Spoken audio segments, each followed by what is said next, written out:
Hi there, Capricorn. I was just trying to think of what sign I needed to do. How are you? I'm Raina. This is July 2018 General Tarot reading. I'm using the Morgan Greer deck. So let us see what could be happening for you in July. This is obviously a general reading. And if you'd like a private reading, the link to my web store is below this video. Wow, you get like a good card, kind of heavy cards too at the same time. Oh, I just got that for another sign. The exact same position. A lot of swords. You might be dealing with a Libra, I think. Wow, there's a soulmate card. Okay. Huh. Very interesting. Or maybe you got screwed over by a Libra, Gemini, or Aquarius. Okay, let me just take a look at this.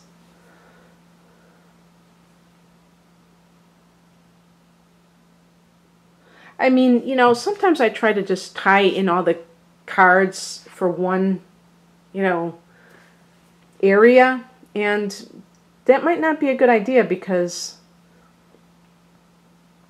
maybe these cards relate to multiple areas of your life. Let's just take it one by one. The overall theme of July is the Ten of Swords. So this is a card of betrayal, but this is a card of hitting bottom. So even though that sounds terrible, it really isn't. It's like if you, let's say that you have a relationship where it's been troubled, and then it's kind of like, okay, that was the last straw. Actually, as I record this, it is June 29th, and yesterday there was a full moon in your sign. So that means that the sun was in the 7th house of personal relationships. So you may have been through the ringer with a committed partnership, and it was like, okay, that's the last straw. I've had enough of this drama, and it's over with, you know. And so to me, that's a good thing. Even though it looks very dramatic, it's actually a very good thing. And also, it can be just like finally seeing it for what it is. Maybe you kind of like shaded the truth to protect you from the hurt and said, oh, well, it's really wasn't that big of a deal. And it wasn't that big of a deal. So, you know, whatever it means to you, it could be a sign of closure in a way. The number 10 is kind of the end of a cycle. And this would be a cycle of betrayal, of feeling a sense of maybe even deception by this person. Who knows? Now, let's look at the foundation card. The Nine of Cups is a really good card. Wish fulfillment. So maybe, like, let's say you were trapped in a bad marriage and your dream was like, I wish I could find some person in my life who really cared for me, who I could really trust implicitly, that they weren't going to screw me over. This could be on the job too. And why can't I find this situation in life, this job, this workplace, or this personal relationship? And now something has come in that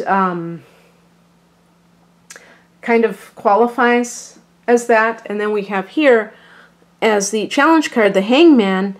In the challenge position, maybe that you have to wait. And it's like you don't want, you know, you're like kind of chomping at the bit to do something. So the timing might not be right for your new life to begin. There might be so much that you have to kind of resolve.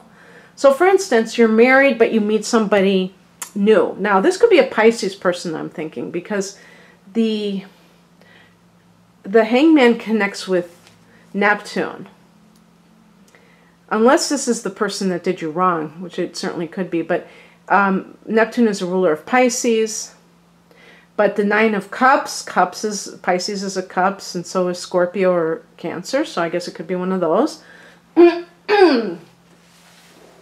So But it might be that the timing is not right to do that, but you have, if you're currently involved with someone and you haven't fully extricated yourself from them, you may have things that you have to do first, or maybe you're very busy with work and you just can't devote time to meeting with somebody. I'm thinking for some it's a soulmate, and it might be somebody from your past even.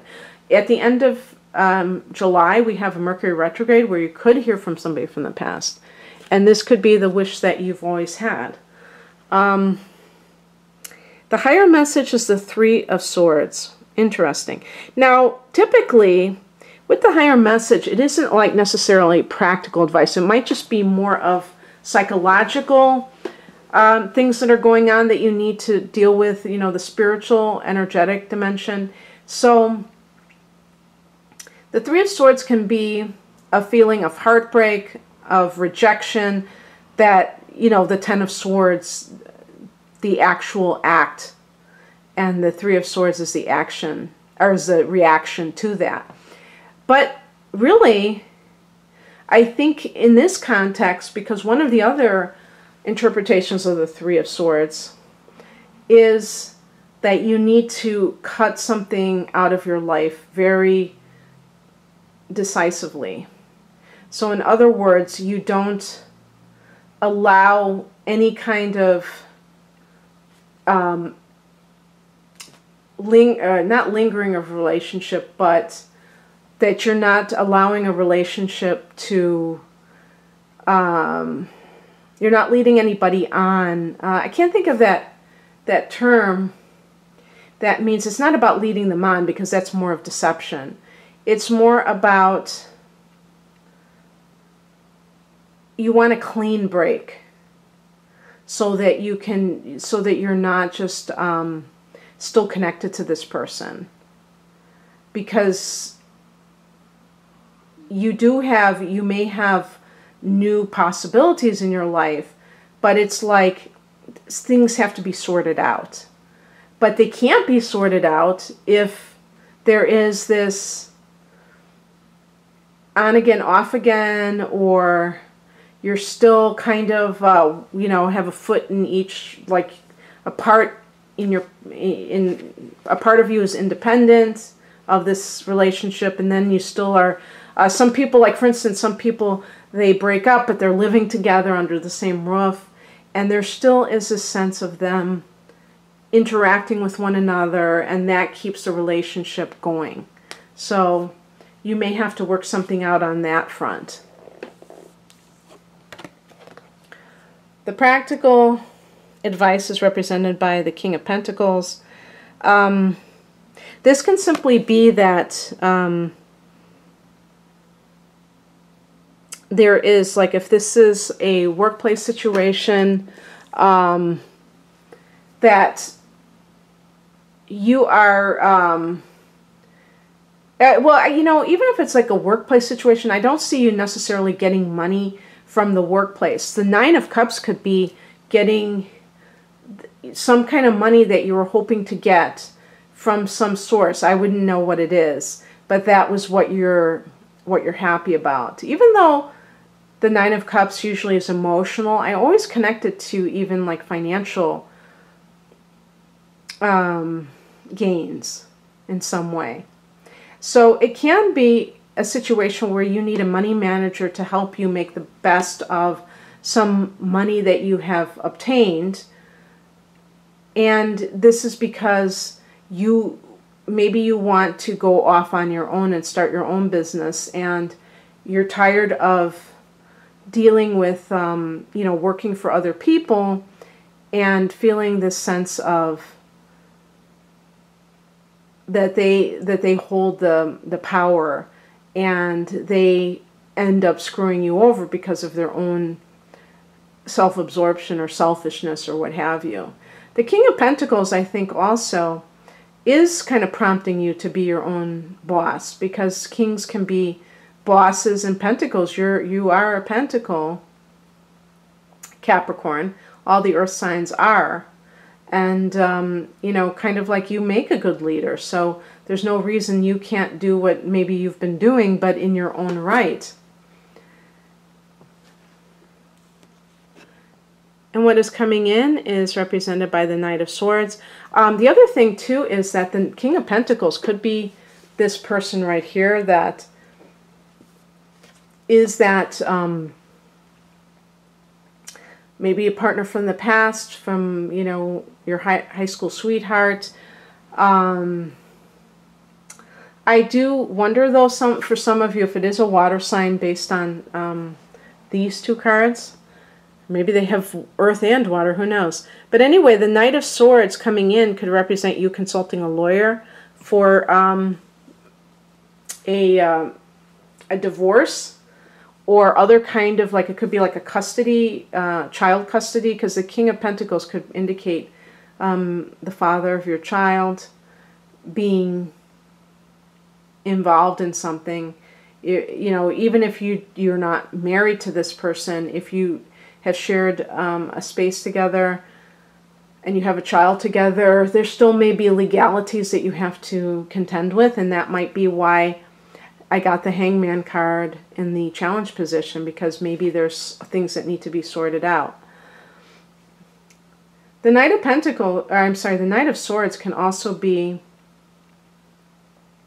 a facet of you that is becoming more outspoken.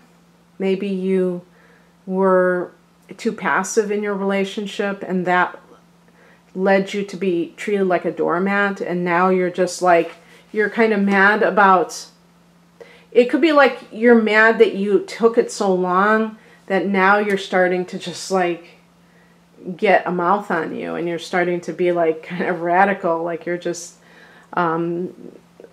defending yourself, I mean, in a righteous way.